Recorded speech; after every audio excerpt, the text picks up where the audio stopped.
As a nurse, what has surprised me the most when a patient took off their clothes? It was a quiet night shift. My last patient was an older man, maybe late 70s. He joked a lot, called me kid, and said he hadn't been to a hospital since the 80s.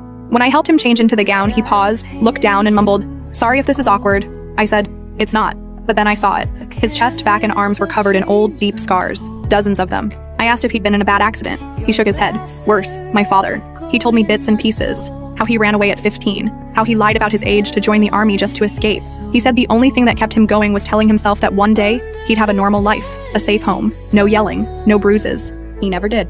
No wife, no kids, just a tiny apartment and a cat named Lucy. Before I left the room, I asked if he needed anything. He smiled and said, "No, just thanks for seeing me." Most people don't. I stood in the hallway after and cried. Not because he was dying, but because no one had ever made sure he'd lived.